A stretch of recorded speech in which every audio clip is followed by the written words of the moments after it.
There's some really cool ongoing research looking into how humans feel about each other. And I'm not talking about how we say we feel. I'm talking about how we really feel. Starting today and over the next few Mondays, you're going to learn about some of the ways researchers are testing their hypotheses, along with some super interesting results that various experiments have shown thus far. It's all part of our Mentality Mondays miniseries, and it stems from a conversation we had with the director of the Personality, Attachment, and Control Laboratory at Cornell University, Vivian Zayas. Here's Professor Zayas with an overview of her research, followed by a specific example of an unconscious bias you just might have. So one of my interests for a long time has been, how do we mentally represent our relationships? How do we represent people who are really close to us, parents, partners, close friends? How do we represent ourselves? And, one way that we can try to figure this out is by asking someone, what do you think about, your partner? What do you think about your mom? But I'm not as interested in what people say. I'm more interested in reactions that may be triggered spontaneously, but that people may not necessarily be aware that they're triggered. And so I'm interested, these are called sort of spontaneous evaluations, automatic evaluations, and the jargon, implicit attitude. So these are attitudes we might have, and again, we might not necessarily be consciously aware that we have them, but they're expected to color how we behave. And so in my lab, we've been trying to measure them. So we can't ask people directly. So we have to try to get at these evaluations without asking people. So we try to develop measures to try to tap into these evaluations and then try to see, well, what do they predict? Do they predict things that are meaningful? Do they predict relationship satisfaction? Do they predict whether we're going to stay in the relationship or break up? And also, what do they reflect?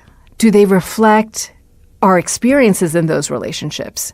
And so that's been a focus of my work since the beginning. How do we represent relationships and really focusing on these sort of non-conscious responses. So how do you test those non-conscious responses? Good question. It can be challenging, but one approach that's used to assess evaluations about oneself, sort of implicit self-evaluations, is called the initials preference test or the name letter effect. And the way it works is, Cody, your initials are CG. So the assumption is that what we would expect is that you like the letters CG more than I would like the letter CG, more than Ashley would like the letter CG. Because CG, they're associated with you. It's part of your name. And so one way that I can assess your implicit evaluations about yourself, how much you like yourself at this sort of non-conscious implicit level, is by seeing how much you like CG more than everybody else likes CG. And it's non-conscious because I didn't ask you directly to tell me how you feel about yourself. I didn't ask you anything about yourself. I'm just asking you to evaluate letters. So that's one way that we could try to tap into these non-conscious evaluations. When it comes to how you feel about a partner, one approach has been to do something similar. We would expect people to like the initials of their partner more than the average person likes those same letters. And that would be a measure of sort of positivity. The more positive it is, the more it's supposed to be that you're thinking about your partner or some association with your partner activates positivity. And it's supposed to be a meaningful predictor of outcomes.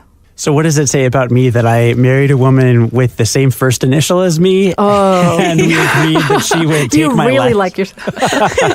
I mean, yeah, both of our initials are CG now, which I'm pretty thrilled about, actually. Yeah, that is pretty funny.